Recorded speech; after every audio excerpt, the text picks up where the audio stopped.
When I opened the ivory envelope and saw her name next to his, I didn't cry. I laughed. They always say betrayal cuts deepest when it comes from family, but they never tell you what happens when that knife is handed to you by your own stepdaughter. The envelope was thick, expensive, lined with silver trim and embossed initials, A and R, Abigail and Richard. I didn't even need to open it to know what it was. The scent of jasmine and entitlement clung to the paper like her lipstick on his collar. I opened it anyway. You are cordially invited to the wedding of Abigail Claire Morton and Richard Allen Livingston. Richard, my husband for 12 years. Abigail, his daughter, my stepdaughter. I didn't scream, I didn't throw the crystal glass I was holding or sob into the silk couch cushions he once picked out for our anniversary. Instead, I poured myself a second glass of wine, sat back, and laughed like I'd just heard the punchline of a cosmic joke. They thought I would break, that I'd dissolve into some cliché of a scorned wife, holed up in bathrobes and legal threats. But they forgot something. I wasn't just the woman he left. I was the woman who raised her. I knew every crack in Abigail's self-esteem, every insecure scar she tried to hide behind Botox and boyfriends. And I knew his weaknesses, his guilt, his lust, his shame. They thought I'd disappear. Instead, I RSVP'd. 2 weeks earlier. I should have seen it coming. The late nights, the sudden gym memberships, the way he started locking his phone like it contained nuclear codes. But even then, I never imagined her. Abigail, I'd said aloud, staring at the photo that slipped out of his coat pocket. They weren't even subtle, his hand low on her back, her lips brushing his ear, a beach I didn't recognize, a smile I hadn't seen on his face in years. I'd raised that girl since she was 10, taught her how to apply eyeliner, picked her prom dress, held her through her first heartbreak. She'd called me mom for years, until she turned 21 and started insisting on Elena. Elena's not your mother, Richard would remind her gently, but she loves you like one. Guess that wasn't good enough. She wanted more. She wanted everything. She wanted him. The betrayal didn't hit me all at once. It trickled in. The subtle glances, the last-minute dinner cancellations, the whispered arguments that stopped when I entered the room. And then one night, I caught him coming out of her bedroom, shirt half-buttoned, lipstick smudged on his neck. She walked out moments later, barefoot, wearing one of my silk robes. It wasn't a misunderstanding. It wasn't a mistake. It was war. Fast forward to now. I'm not the kind of woman who begs. I build, I scheme, I rise. So I did what any intelligent, wounded woman with a few billionaire connections and a heart full of fire would do. I boarded a plane to Charleston, smiled at the charming old man sipping bourbon in first class, and made him fall in love with me. His name was Gerald Morton, widower, retired publishing tycoon, and Abigail's estranged father, the one she never spoke of, the one who left when she was 6 and never looked back. 3 months later, he put a diamond the size of her ego on my finger. And now here I am, holding an invitation to her wedding as her soon-to-be stepmother. But I'm not here to ruin the wedding. Oh no, I'm here to attend it, with Gerald on my arm and a smile that says, "Checkmate, sweetheart." Because sometimes the best revenge isn't ruining someone's life.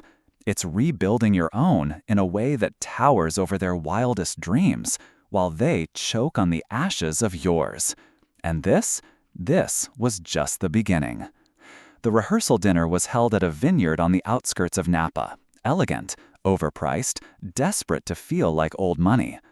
Rows of hydrangeas bordered the gravel path as valet boys rushed to open car doors. Classical music floated on the breeze like something out of a movie. I arrived precisely 30 minutes late.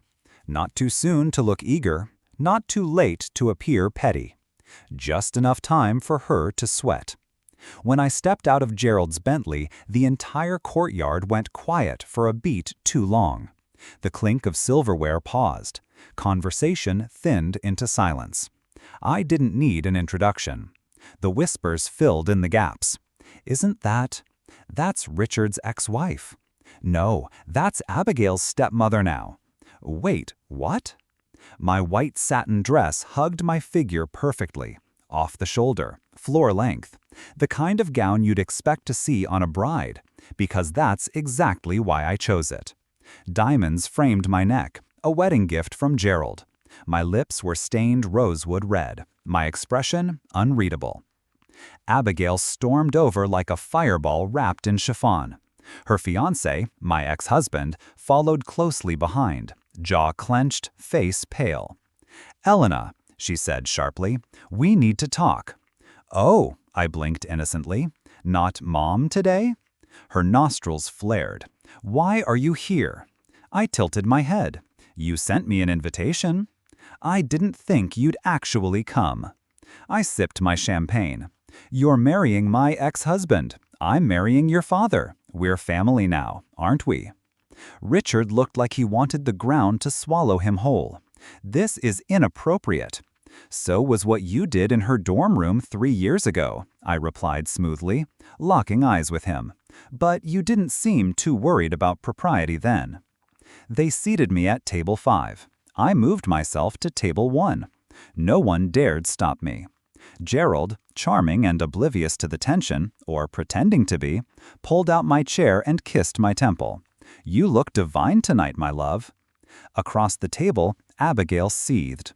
Her manicure dug into her napkin, eyes darting between me and her father like she couldn't decide who betrayed her more. Funny, for a woman who stole someone else's husband, she sure acted like she was the victim. Dinner was painful, for them.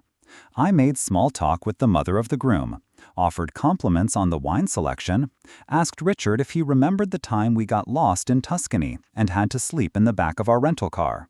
He nodded stiffly, the veins in his temple pulsing with the effort of restraint.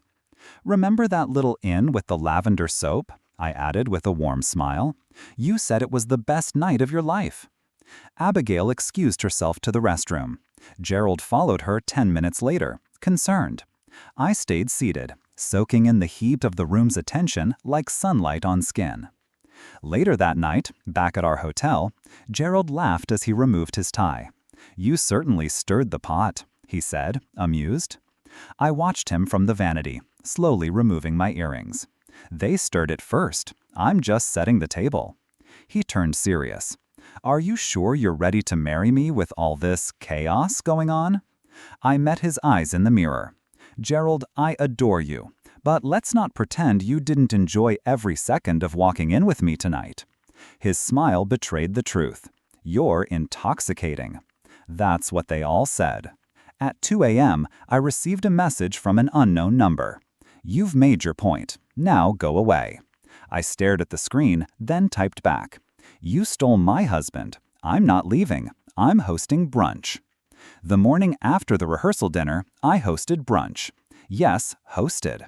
While the bride and groom-to-be recovered from their wounded egos and overpoured Merlot, I was in the garden of the estate house Gerald rented, welcoming guests with mimosa in hand and a smile sharp enough to draw blood.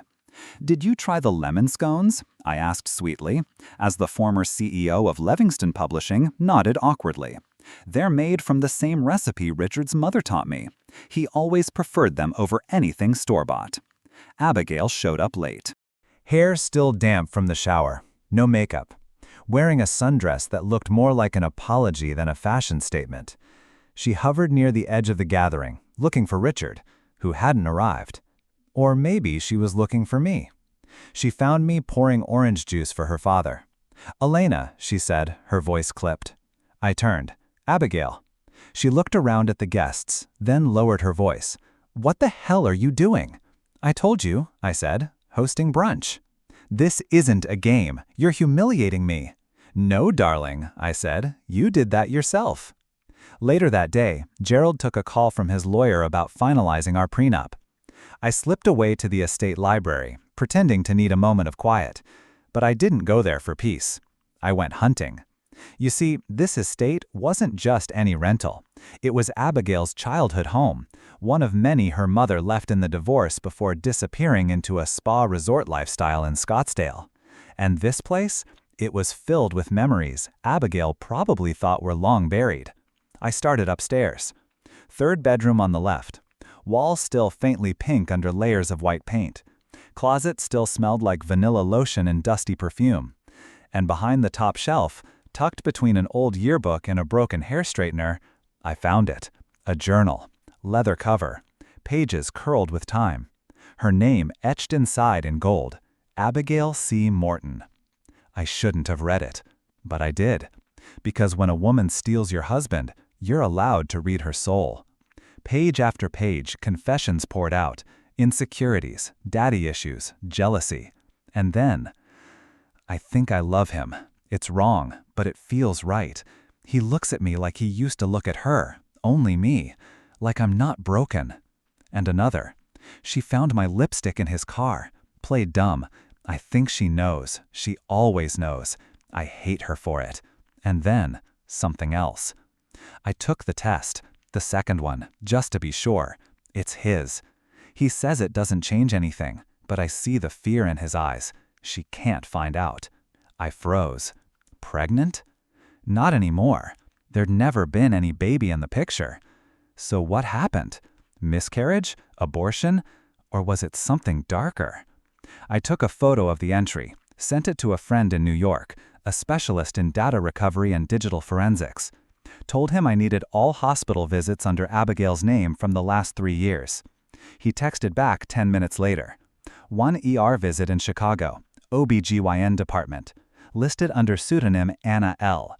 Next day, clinic visit, termination. Clinic has since closed. So that's what they buried. No baby, no fairy tale love story. Just lies and blood. That night, Richard called me.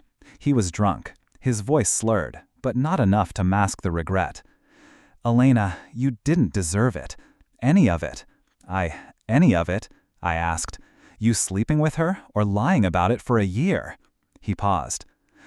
I thought I loved her, he admitted, but she's not you. She never was, I said, coldly. And you're not the man I married anymore. He was quiet. Then, are you going to ruin the wedding? I smiled into the receiver. No, Richard. I'm going to attend it. The following morning, a courier delivered a small manila envelope to Abigail's bridal suite. Inside was a DNA test kit, already swabbed, already processed. Results? Not a match. The name of the alleged father? Richard Livingston. The fetus? Unrelated. And scrawled across the top, in thick red Sharpie, lying comes easy when no one checks the facts. The morning of Abigail's wedding began with perfect weather. The sun beamed down on St. Helena Chapel like a divine spotlight. White roses lined the aisle. Guests shimmered in designer silk. Photographers whispered about lighting and angles. And Abigail? She was glowing, but not from happiness, from pressure. Her makeup couldn't hide the dark circles. Her dress, custom Vera Wang, fit perfectly, but she tugged at the neckline like it was choking her. She'd barely spoken to Richard all morning. He tried to joke, to flirt, to hold her hand. She pulled away every time. Maybe it was the anonymous DNA results, maybe it was the brunch, or maybe, just maybe, it was the ghost of the boy she thought she'd buried. Meanwhile, I watched it all from the front row. Gerald's hand rested on mine. "You're very quiet today," he said. "I'm just enjoying the show," I replied, sipping my champagne. Yes, champagne, in the pew. Who was going to stop me? I wore emerald green, deep-cut neckline, gold heels that shimmered like daggers. I didn't have to say a word. My presence screamed, "I win." Halfway through the ceremony, the pastor began his slow, syrupy blessing. "Do you, Abigail Claire Morton, take Richard Allen Livingston to be your lawfully—" Bang! The chapel doors burst open. Gasps exploded across the room. People turned, phones lifted instinctively. He stood in the doorway like a ghost in tailored black. Tousled blonde hair, crooked jaw, sharp cheekbones, tattoo peeking from his collar. And Abigail? She dropped her bouquet. "Stop the ceremony," the man said, voice low but commanding. Richard stepped in front of Abigail, protective. "Who the hell are you?" "I'm the reason this marriage is a lie," he said. "I'm the reason she ran from Chicago, the one she promised to silence." Then he looked directly at Abigail. "You remember me, don't you, Abby? Or should I call you Anna L.?" Abigail's face drained of color. Guests murmured. Confusion crackled through the air. I sat back, calm, composed, because I already knew who he was. His name was Logan Pierce. Abigail's college boyfriend, the one she dated during her first affair with Richard. The same one who disappeared after a fight that supposedly ended things for good. But there'd always been whispers. That Abigail had gotten pregnant before Richard. That Logan had wanted to keep the baby. That she had handled it without telling him. Until now. "You killed my child," Logan said, stepping forward. "Then lied, built your fantasy with him, thinking no one would come back for the truth." Abigail's lips trembled.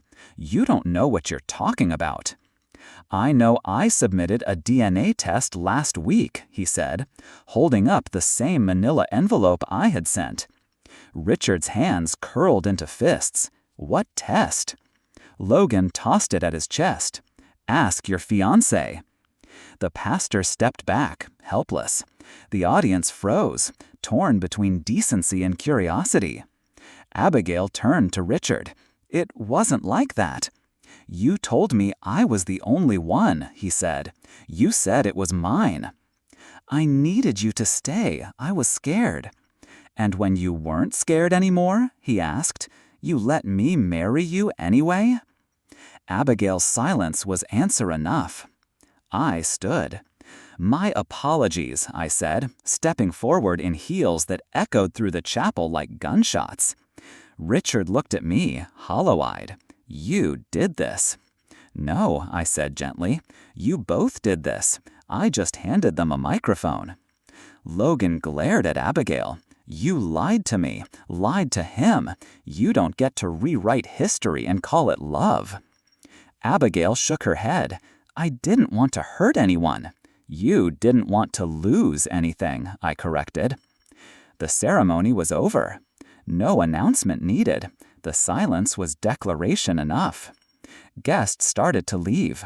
The flowers remained. The music faded. And Abigail? She stood in a designer dress, abandoned by everyone she thought she controlled.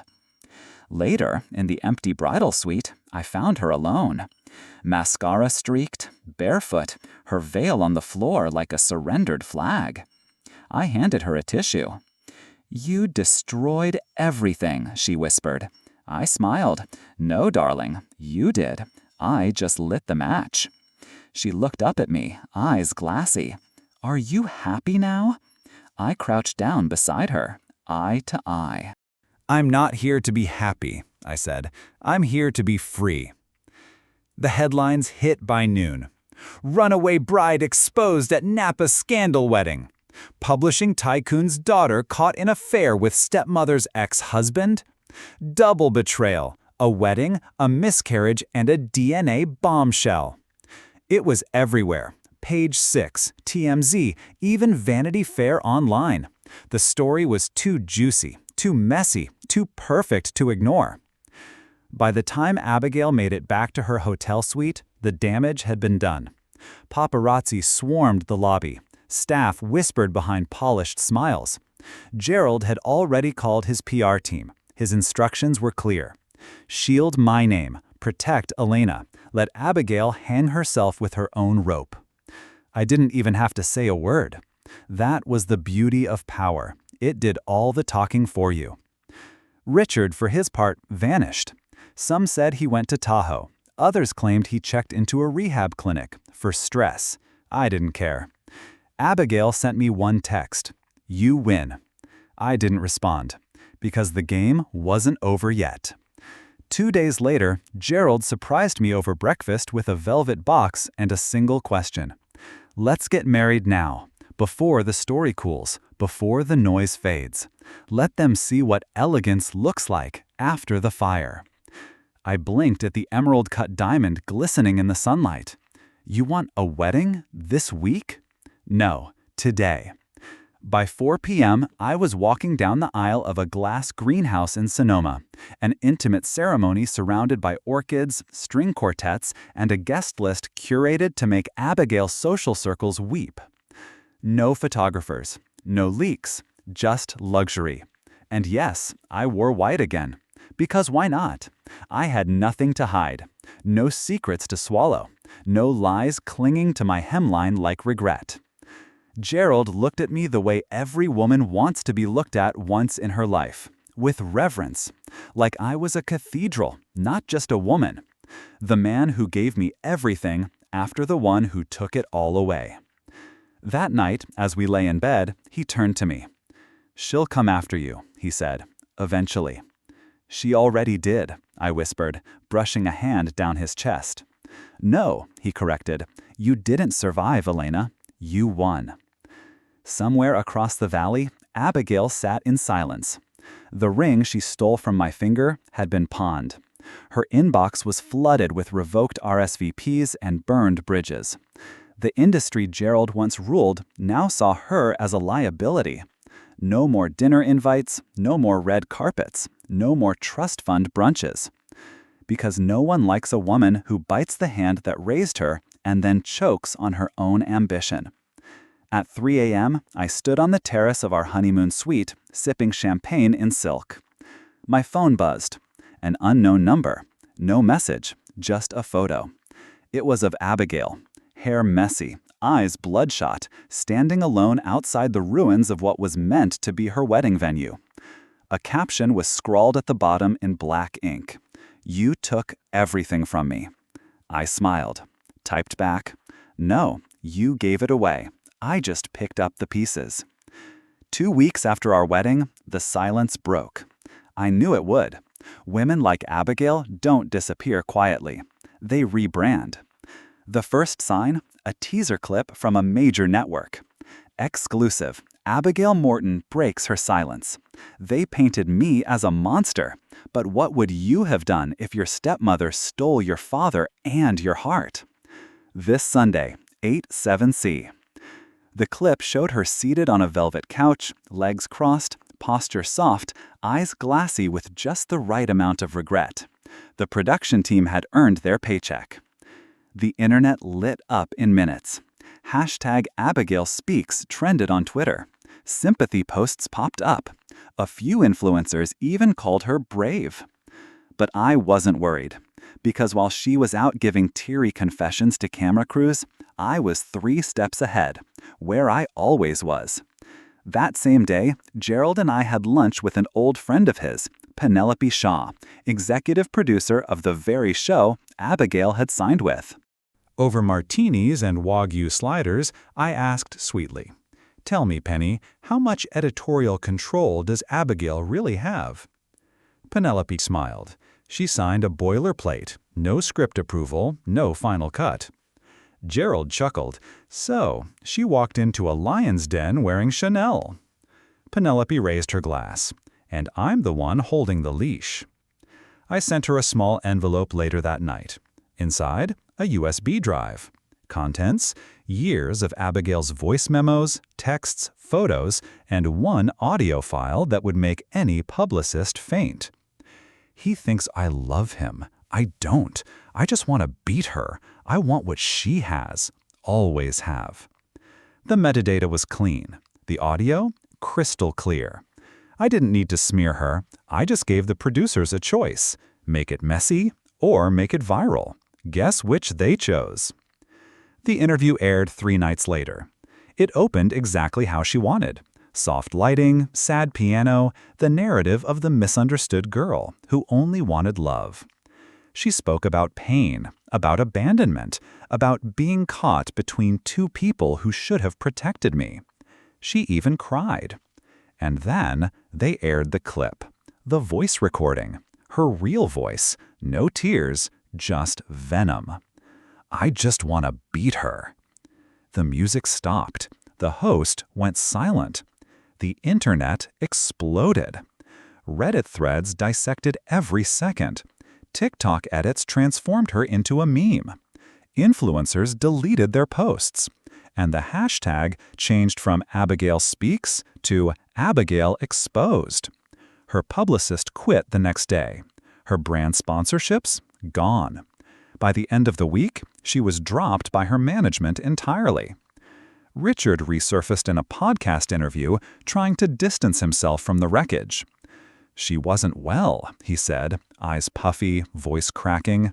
"I didn't know the extent of it." Of course he didn't. Men like him never know. Not until someone plays back the tape. Meanwhile, I received a letter. No envelope, just a crumpled sheet slipped under our front gate. "You'll regret this. I'm not done." I showed it to Gerald over breakfast. "She's unraveling," he said, slicing into grapefruit. "You think she'll try something legal?" "She already has," I replied, handing him the papers that had arrived the day before. Defamation suit. She's suing for emotional distress. He raised an eyebrow. And I'm countersuing for blackmail, slander, and wire fraud. Because what Abigail forgot in all her plotting was this. She sent me the very first threat. She forged my signature once on a prenup draft. She posed as me once to intercept a call to Gerald's lawyer. And I had every receipt. Later that night, Penelope sent me a text. "Best ratings in 5 years. You're a star. Drink soon? You have fans." I responded with a single line. "Let me know when you're ready to produce the sequel. This story's just getting started." The courthouse smelled like polished wood and slow vengeance. Reporters crowded the steps like vultures in tailored suits, their camera flashes as unforgiving as the truth. Abigail emerged from her car first, flanked by 2 attorneys and wearing a sleek black dress with oversized sunglasses. The irony was delicious. She looked like she was mourning her own funeral. Then came me. Red sheath dress, hair swept into a low chignon, diamond earrings that once belonged to her grandmother, left to me in Gerald's living well, updated last week. My only accessory, confidence. Gerald escorted me up the courthouse steps like I was royalty arriving at a coronation, because I was. The case was simple on paper. Abigail Morton v. Elena Shaw Morton, claiming defamation, intentional emotional distress, and reputation sabotage. But the real trial wasn't in the motions, it was in perception. She wanted the world to see her as the victim again. I was going to make sure they remembered who taught her how to lie in heels. Inside, Abigail's attorney spoke first. She was emotionally manipulated, dragged through media scandal, and misrepresented with illegally obtained recordings. He waved a printed quote from a gossip blog like it was a holy document. "She's had death threats, lost income. She was nearly institutionalized due to the harassment from the defendant's actions."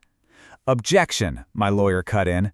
"There's no medical proof of any institutional recommendation." "Withdrawn," the attorney muttered. "Because there was no proof. Because it didn't happen.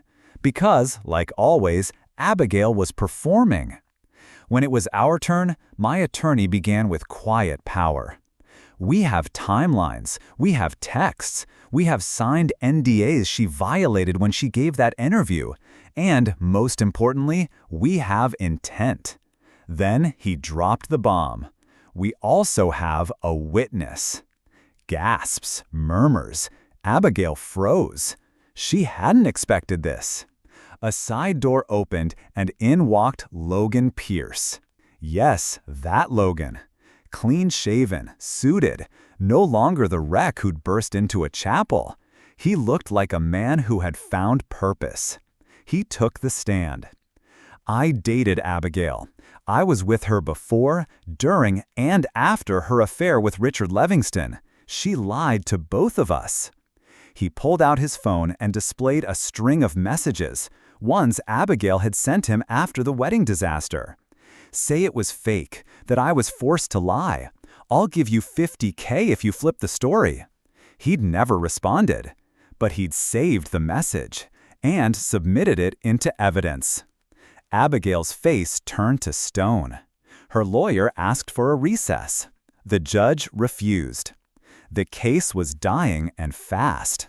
But just before the final break, Abigail stood up suddenly, voice trembling. "I want to speak, on record." Her lawyer tried to stop her. The judge allowed it. She stepped to the center of the room, peeled off her sunglasses, and looked straight at me. "I did everything they said I did," she began. "I lied, I manipulated, I betrayed. But do you know why?" Silence. "Because I was never going to be her. I lived in her shadow. Even when I stole her husband, he still talked about her. When I got him, I realized I didn't want him. I wanted what she made him into." She was unraveling, thread by thread. "I wasn't trying to be loved. I was trying to be feared, because that's what I thought power looked like. But it didn't work. It never works." She stared at me. "I wasn't strong enough to become her, so I tried to destroy her instead." The courtroom was still. No one moved. Even the judge looked like he was holding his breath. Then Abigail turned around and walked out. No closing arguments, no final objections. Just a woman leaving behind a version of herself she no longer had the strength to defend. The case was dismissed. The countersuit was settled. My reputation untouched. My empire bigger than ever. Later that night, I received a delivery. A box, no note. Inside, a small photo album labeled "Before the Fire." Polaroids, old ones. Abigail as a little girl, sitting on my lap, drawing on my arms, laughing as I braided her hair.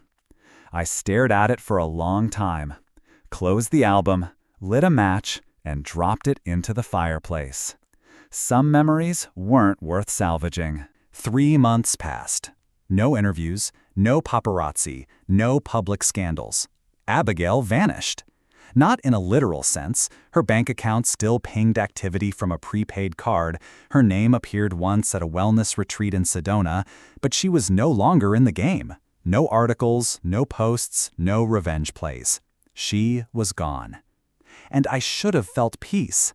Instead, I felt something colder, incompletion. Because when your enemy disappears without screaming, you know they're planning something quieter, something worse. Gerald and I returned from Paris that spring, our private jet greeted by calm skies and a stack of invitation cards from charitable galas and fundraisers that suddenly all wanted me to be the keynote speaker. Funny how quickly the world forgets the woman they once whispered about. But there was one envelope without a return address. Cream paper, burgundy wax seal. Inside, a Polaroid. Of a little girl, maybe 5 or 6, chestnut hair, pale blue eyes, wearing a navy dress with tiny embroidered stars. The back of the photo had a note in blocky handwriting. "She deserves better than both of us." No signature. I showed Gerald that night. He studied the image carefully, then looked at me.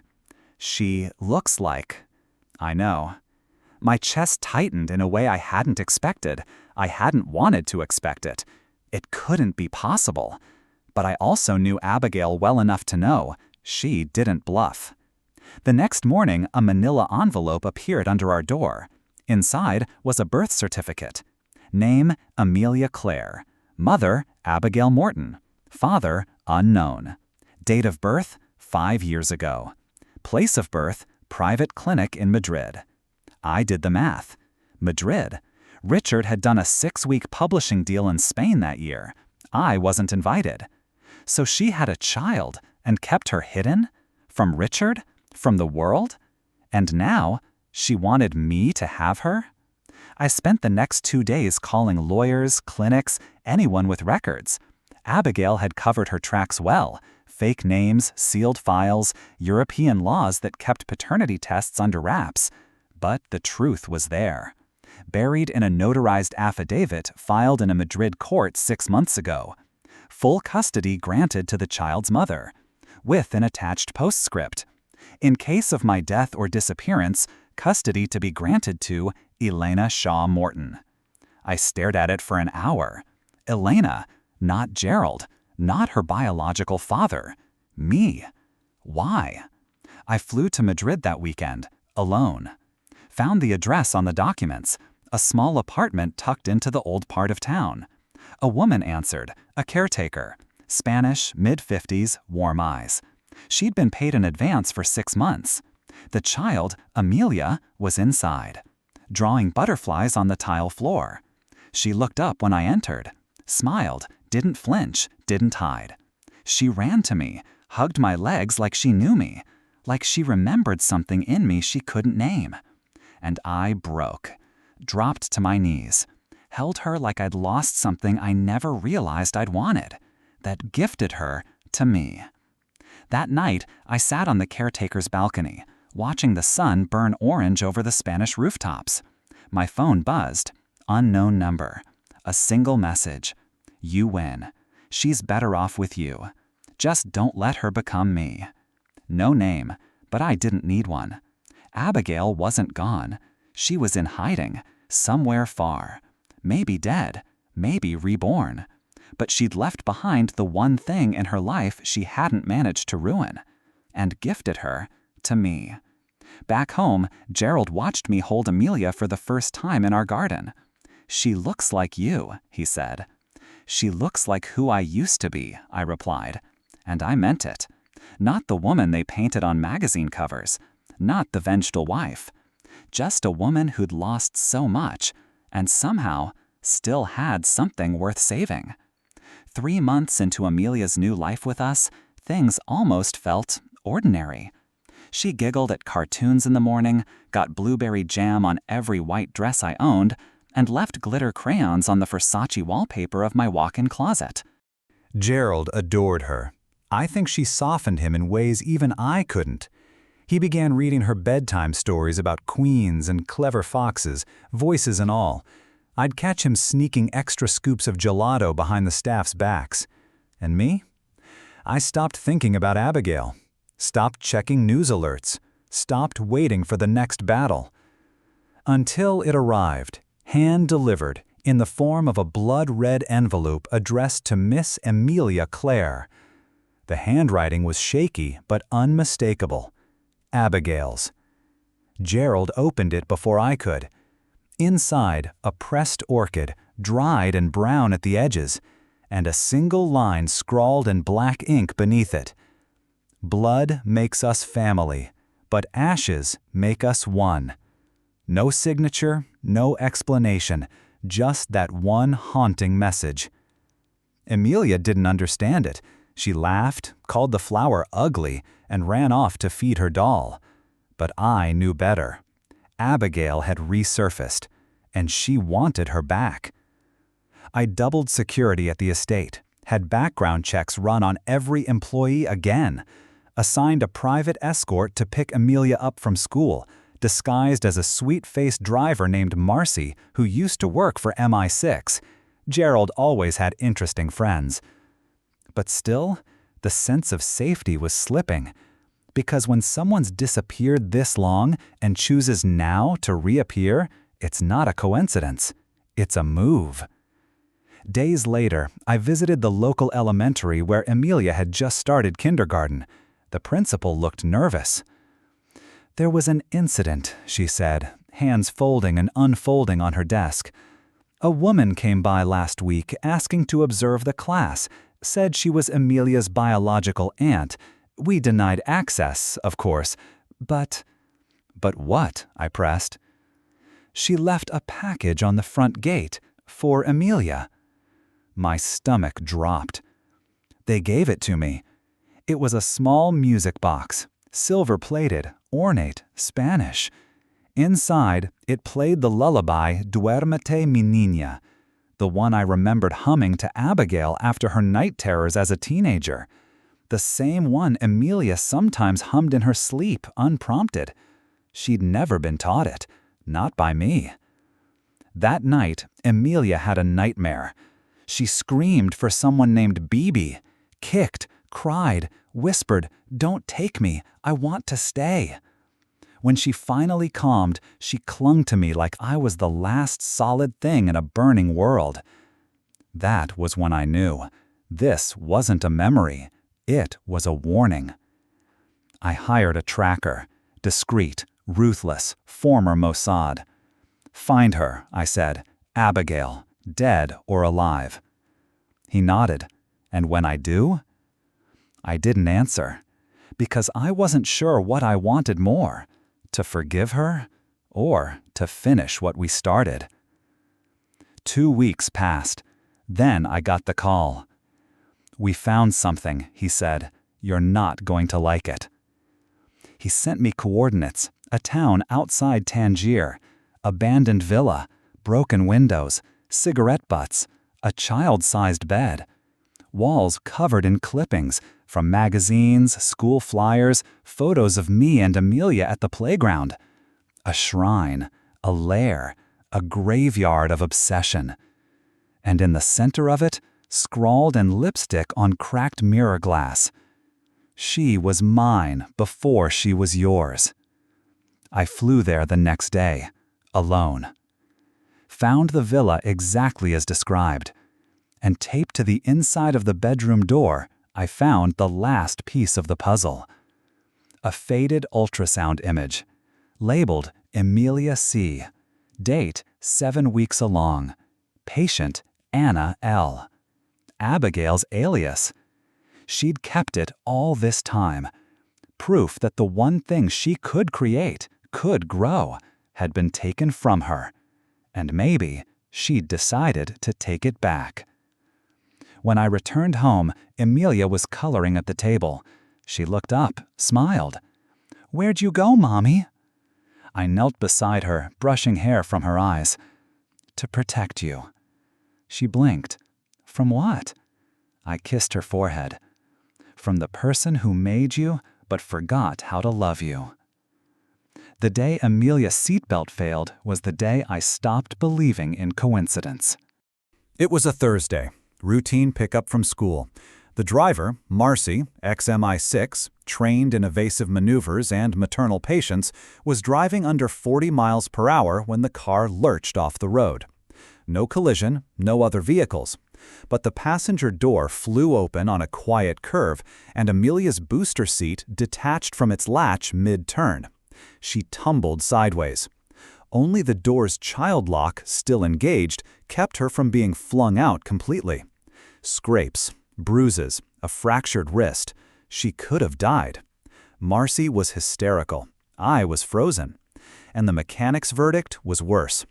The latch was deliberately cut from underneath, razor clean, industrial blade. Someone had sabotaged the car. Someone who had access. Someone who knew our routines. I stared at Amelia that night while she slept with a cast wrapped in cartoon stickers and her favorite plush rabbit tucked under her good arm.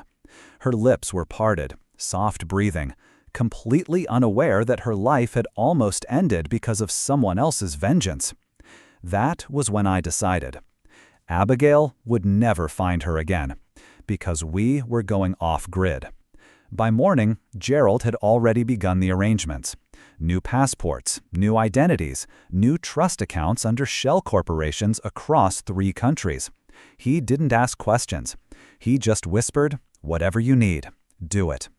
I looked at him, eyes full of a love that hadn't been built on seduction or competition, but choice.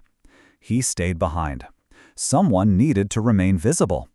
If Abigail was watching the estate, let her watch him. Let her wait for ghosts. 3 days later, Amelia and I were gone. No headlines, no airport cameras, no trail. We left under the name Eva Martinez and her daughter Lucia. Destination, a cliffside town in southern Italy. Remote, quiet, no paparazzi, no drama. Just a crumbling villa I purchased in cash under a fake French holding. We lived simply. Days at the beach, pasta dinners on the terrace. Amelia laughed again. And for the first time in years, so did I. But peace never lasts forever. One afternoon, I found something buried under Amelia's art supplies. A journal. Soft leather, slightly cracked, old. Not Amelia's. Abigail's. I'd thought I burned it, back in Chapter 3. But apparently, she'd kept another copy, and someone had mailed it to the Italian post office under my new name. There was no return address. Just a note inside. You should know what you stole. I flipped through. Old pages, familiar venom. But then I reached entries I'd never seen before. Pages dated after Amelia's birth. She looked at me like I was glass, like she could see through me. I wasn't her mother. I was a visitor. She never cried when I left, not once, like she knew she was meant for someone else. Elena was always better at being what I pretended to be. I gave her the thing I could never protect, love. And then one final entry, scrawled in rushed ink. If anything happens to me, it's not her fault. It was never her fault. There was a tiny handprint pressed into the back page. Amelia's, from years ago. She had known. Somewhere deep in her tiny heart, she had felt it. Abigail hadn't left her out of cruelty. She'd let her go, out of fear. That night, I stood barefoot on the balcony, staring at the sea. And I realized, I hadn't won. Not really. Because what I had now, peace, family, this child who trusted me completely, it had come not from conquest, but from sacrifice. Abigail hadn't tried to kill Amelia. She'd tried to kill herself in the mirror of what she once was. But someone else had sabotaged that car. That razor cut hadn't been hers. She wasn't the only threat anymore. Someone else had entered the story. And they didn't want Amelia back. They wanted her gone. I had buried Abigail, in court, in the press, in the hearts of everyone who once believed her sob story. But now, after that journal, after that sabotaged seatbelt, I realized something unsettling. I'd been fighting the wrong ghost. Abigail hadn't attacked Amelia. She had warned me. And now, the one person I'd exiled may be the only one who knew who was actually pulling the strings. I called Gerald on a burner line. 3 rings. Elena? His voice cracked like old wood. Where are you? It's been 3 weeks. I need a name, I said flatly. Someone who worked with Richard in Spain, before the wedding. A pause. Then, why? Because someone tried to kill Amelia, and it wasn't Abigail. His breath caught. Jesus Christ. Start with Madrid, publishing connections, investors, anyone who wanted to replace Richard or ruin him. Gerald cursed. There was one guy, Alejandro Carvalho, Spanish media heir, deep pockets, even deeper grudges. Richard owed him. Owed him what? Everything. That night, I opened a secure file Gerald sent over. Carvalho Group, Investment Notes, 2018-2022. Richard had borrowed $6.8 million in a shadow loan to save Levingston Publishing after a failed acquisition. But instead of paying it back, he used it to bankroll his affair with Abigail. Luxury apartments, international flights, fake business expenses. Then he married her, without repaying a cent. Carvalho didn't sue. He waited. Until now. I needed answers, and I knew where to find them. I opened an encrypted messaging app I hadn't used in over a year. Contact, Abby Ghost. Status, offline. Last seen, 47 minutes ago. I typed, they're coming for her, and I don't think they care if you burn with us. Meet me, one last time. No reply. But 2 hours later, a black envelope arrived by courier. Inside, a hotel key, room 407, Paris. 3 nights later, I entered the room. She was already there. Hair darker now, slimmer, pale, a shadow of herself. But her eyes, still as sharp, still calculating, still Abigail. She didn't stand when I entered, just raised a brow. I should call security, she said. You already know I found you, I replied, or you wouldn't have sent the key. She said nothing. I read your journal, I added. A flicker of pain crossed her face. Was that your plan? I asked. Give me your child and disappear? No, she said finally. I was supposed to die. The silence pressed in. I took too many pills, she continued. Woke up in a clinic in Tangier with a priest and a nurse who didn't speak English. Why tell me now? Because if someone's trying to kill her, she said, voice trembling, it's not me. I handed her the photo Gerald had dug up. Carvalho. Richard. A blurry shot of the three of them laughing on a yacht off Mallorca. Her lips curled. Him, she said. He never looked at me right. Like I was property. Richard used to let him borrow women. I wasn't going to be one of them. You ran. No, I recorded him. She reached into her bag, pulled out a flash drive. Audio of Carvalho threatening Richard.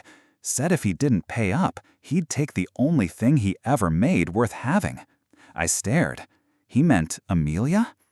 I didn't think so at the time, she said softly. Now I'm not sure. I took the drive. If I expose him, he'll come after all of us. Abigail leaned forward. Then we bury him first. I blinked. You and me? I made Amelia, she said, but you raised her. She looked me in the eye. She deserves both of us, and he deserves hell. We spent the next 2 days devising a plan. Not revenge, not justice, survival. Carvalho thought we were broken, divided, out of the picture. He'll learn the same lesson Richard did. Never underestimate a woman who's lost everything, especially not two. We chose Venice. Neutral ground, tourists everywhere, surveillance easy to hide in plain sight. The plan was elegant. Abigail would contact Carvalho under one of her old aliases, Isla Ramirez, and offer to sell the audio files to the highest bidder. She'd hint that she had even more, emails, photos, wire transfers, enough to ruin him forever. We didn't actually have those. But it didn't matter. Men like Carvalho don't risk exposure. They eliminate it. And that's exactly what we needed. The meeting was set for 9 p.m., a rooftop bar overlooking the Grand Canal. No bodyguards, no weapons, one drink, then the drive exchange. Abigail wore black again, no makeup, just red lips and ice in her eyes. I watched from across the bar, posing as a bored American socialite with too much jewelry and not enough shame. Mike in her earring, Tracker in her clutch. He showed up exactly on time. Sleek suit, Rolex, the kind of smile that meant trouble. Alejandro Carvalho didn't look like a killer, but then again, neither did we. They talked for 10 minutes. She played her part perfectly, flirtatious but cold, hinting at danger but masking it with charm. He leaned in closer and closer, got cocky. That's when she handed him the flash drive. And just as planned, he slipped. You really think this is the worst thing I've done? No, she said, but I think it's the one I'm going to sell first. You won't make it off this rooftop. You'd be surprised how fast a mother can run. Boom, confession, threat, all on tape. I started to move, ready to call the extraction. But then Carvalho said something that wasn't in the script. You should have known he'd turn on you too. Who? Abigail asked, voice tight. The one who sold you both out. And then he smiled. Richard never disappeared. He made a deal. What deal? He gave me the kid's location in exchange for his life. My blood ran cold. The burner phone in my bag buzzed. A photo. Emilia, standing outside our Italian villa, holding a seashell, smiling. Timestamp, 10 minutes ago. And a message beneath it. You were always his weakness, Elena. Now she is. I ran from the bar, left Abigail behind, screaming my name. Flew down 4 flights of marble stairs, out into the canal streets. Dialed Gerald, no answer. Dialed the villa's caretaker, nothing. Then finally, Marcy. She picked up, breathless. We've got a breach, 2 men, black van. I've got Amelia. We're en route to Fallback Safe House. Where are they now? I barked. She paused. They're chasing us. By the time I reached the villa, it was ransacked. Doors splintered, Cabinets overturned, Amelia's drawings torn. Her bunny, Mr. Buttons, left behind on the marble floor. I clutched it like it could still be warm. They almost had her. If Marcy hadn't moved fast, if Gerald hadn't insisted on rotating our patterns, if Abigail hadn't handed me that flash drive, we would have lost her. Abigail found me an hour later. I was still holding the stuffed rabbit when she sat beside me. "You were right," she whispered. "About what?" She swallowed hard. "There's always someone worse, and somehow, it's always Richard." Carvalho was a front. A monster, yes, but not the mastermind. Richard had been playing both sides, using Abigail, using Carvalho, using me. And now he wanted his daughter back, not for love, not for redemption, but for leverage. "You know what this means," I said to Abigail. She nodded slowly. "We finish it. No more courts, no more press, no more games." Her jaw clenched. We take him down. And so, for the first time in our twisted, tangled history, the woman who stole my husband and the wife she betrayed became allies, because he taught us both how to bleed, and now he'd learn how we fight. We went dark. No cell signals, no credit cards, no digital traces. Just burner phones, encrypted drives, and aliases stacked like dominoes. Abigail and I moved like shadows, side by side. Enemies turned mirror images. And for once, we weren't fighting each other. We were hunting the same man. Richard had gone underground, but we knew how he moved. He'd always preferred seduction to confrontation, deals over bullets, bribes over bullets. But this time, he was desperate.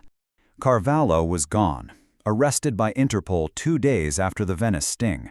The drive Abigail handed over had more than just blackmail recordings. It had a breadcrumb trail of illegal financial transfers. Carvalho took the fall. Richard slipped through the cracks, until we started tightening them. We tracked him through a ghost LLC registered in Cyprus, then another in Dubai, then Barcelona. That's where we found the safe house. Photos, maps, a dossier on Amelia, medical records, behavioral notes, school reports, even a blood test. A blood test. I scanned it once, then again, then a third time, and my hands began to shake. No paternal match. Subject Richard A. Livingston. Child Amelia Clare. Probability of paternity 0%. I turned to Abigail. "You lied." She didn't deny it. "I didn't know until she was born," she said quietly. "Richard assumed. I let him. And the real father?" Her eyes darkened. "You won't believe me. Try me." She exhaled. "Logan." My throat tightened. "Logan? From the wedding crash?" He didn't know either. I kept it quiet. I was scared. I thought Richard would leave me if he found out. I thought if Amelia was his, I'd be safe. "But you weren't." "No," she whispered. "I was a prisoner." I stared down at the test again. So that was the truth. The bloodline Richard risked everything for didn't exist. The daughter he tried to steal was never his. And that meant everything we feared was now something he feared more. Because if the world found out he tried to kidnap a child he had no legal or biological claim to, his empire, what was left of it, would implode. We had leverage, and this time it was pure. We made a decision that night. We'd end it on our terms. We'd confront him, one last time. Through a former associate of Richard's, an old Livingston security manager turned whistleblower, we found his location. A private villa in Lake Como. Isolated, heavily guarded, but not impenetrable. And, most importantly, he was alone. No Abigail, no Carvalho, no press, no distractions. Just the man who broke us, waiting to be unmade. We planned every step. Marcy would keep Amelia in hiding, far from Italy. Gerald would secure legal teams on standby, in case we needed to flip the story publicly. And Abigail? She would confront him first, because she was the lie he built everything on. and I would be waiting in the shadows, with the truth. The night before we left, I watched Amelia sleep. Her chest rose and fell like the tide.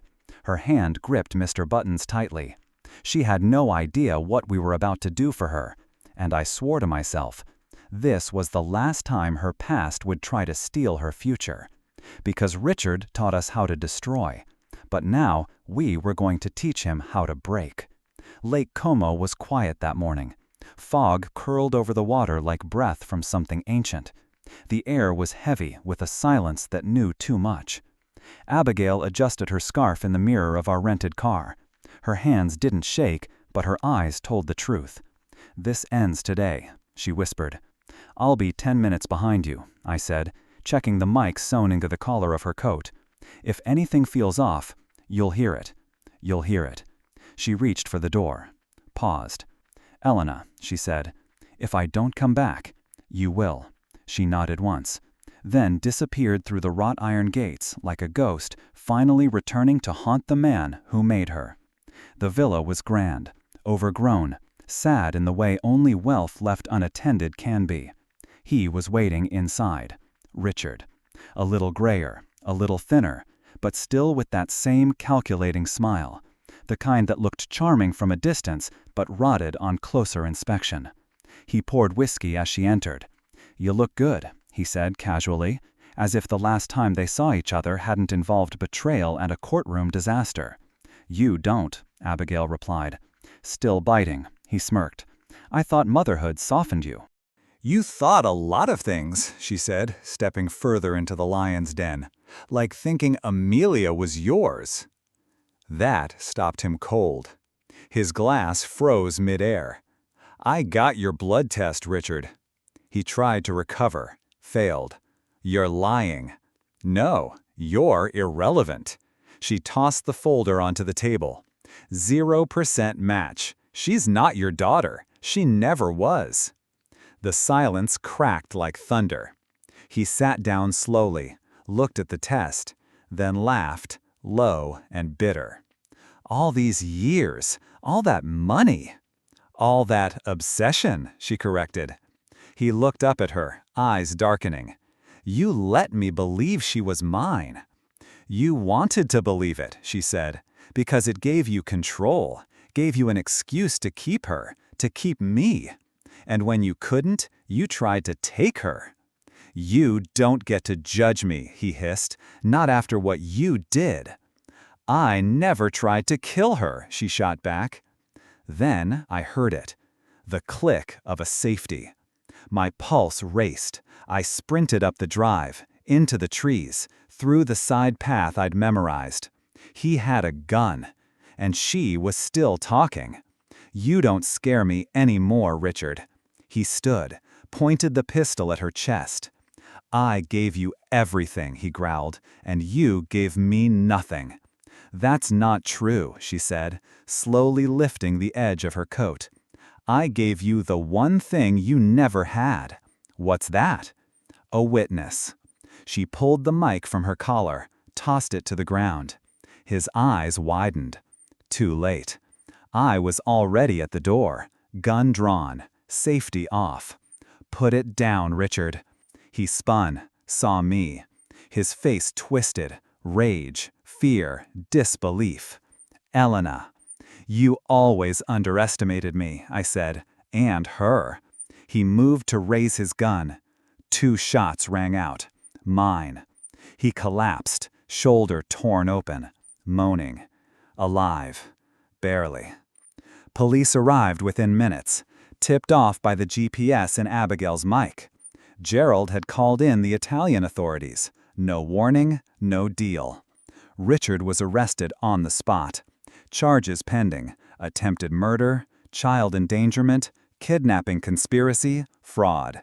He screamed as they carried him out. Not words, just sound.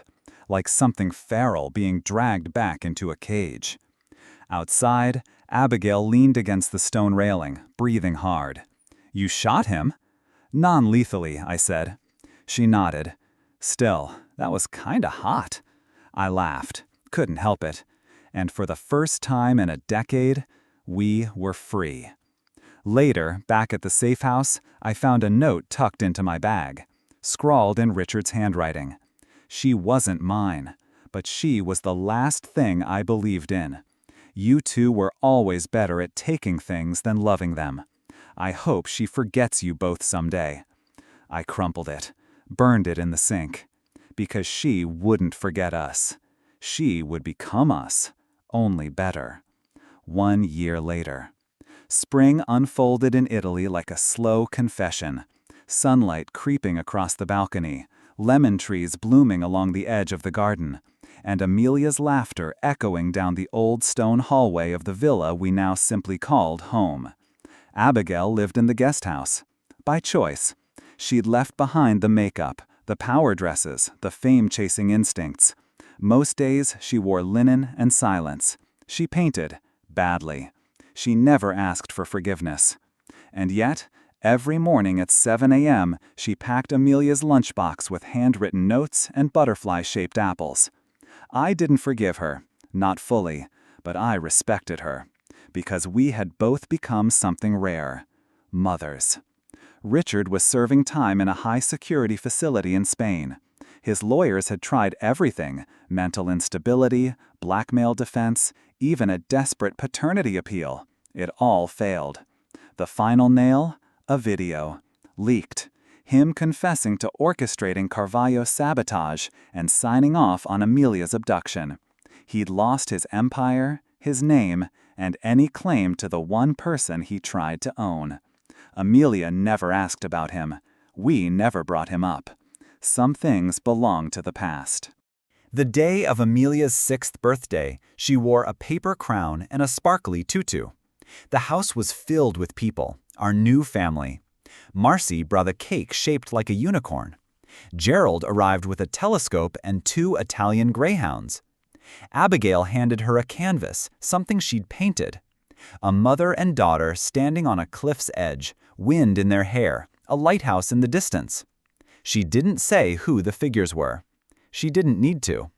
That night, after everyone left, Amelia crawled into bed beside me. "Will I be like you when I grow up?" she asked. I smiled. "Why do you ask?"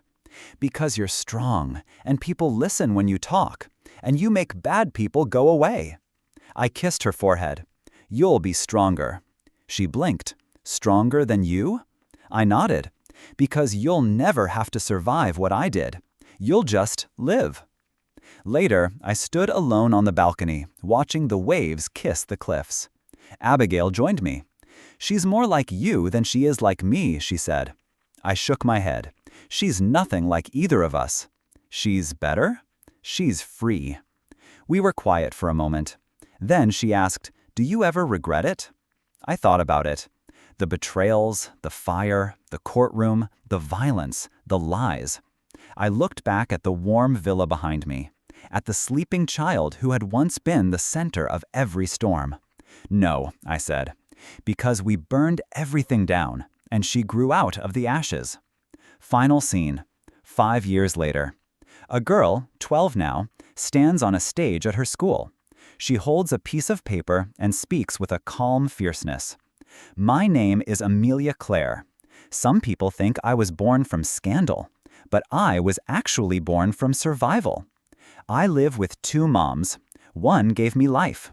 One saved it. Both taught me the same thing. Never let someone else decide who you are." The room falls silent. Then applause, not just from classmates, but from 2 women in the back row.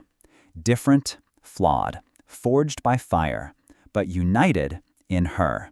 Because in the end, she stole my husband. But together, we raised a storm. And finally, we let it rest.